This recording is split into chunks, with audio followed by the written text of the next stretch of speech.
anthropology, for one of our final projects, we are supposed to do a project on something that's affected our culture. So I picked the internet and technology and how they've changed my culture since my parents' age. So for my project, I'm going to go without, well, I'm basically going to live like my parents did when they were my age. I'm going to go without the internet and my cell phone for a week. So the basic premise of this project, I can use two internet sites, Moodle, which all my assignments are posted to, and JPAMS, which all my grades are posted to.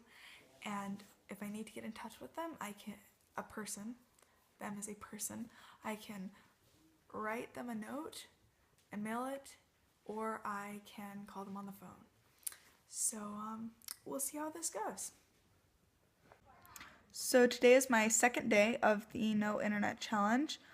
I've been studying for the ACT uninterrupted because I'm not using the internet or social media or my phone, so I haven't had to do anything.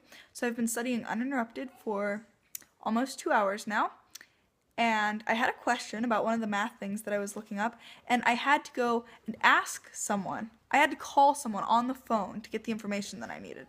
Today is day 4 of my No Internet Challenge.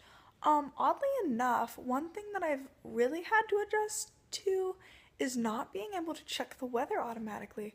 I left my house this morning in a sweater, but today turned out to be a 70-degree day, and I had no idea because I don't even get the newspaper, and they don't publish the weather in the newspaper anymore. So, on Saturday, I was driving to take the ACT. I had to take the ACT in Hammond. I have no idea why I couldn't just take it at Lakeshore, but I had to go all the way to Hammond.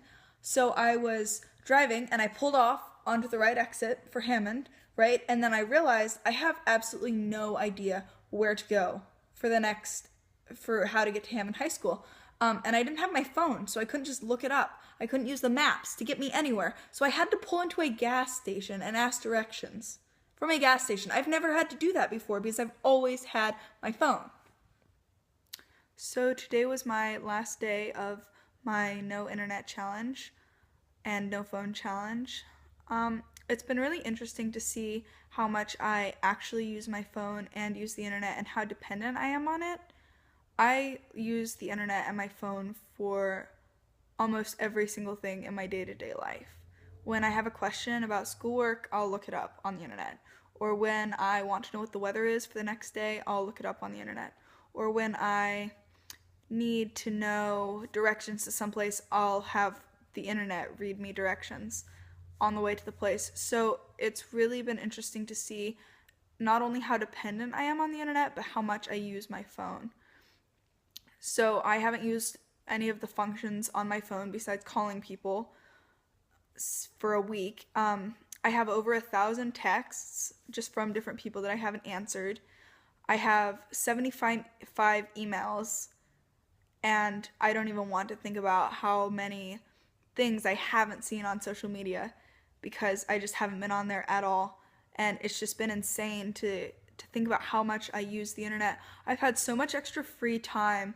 I was able to study for 4 hours for the ACT the night before, and it's just been insane to think how much I use the internet and how much time I just waste on my phone. So it's been a really interesting and eye-opening project for me.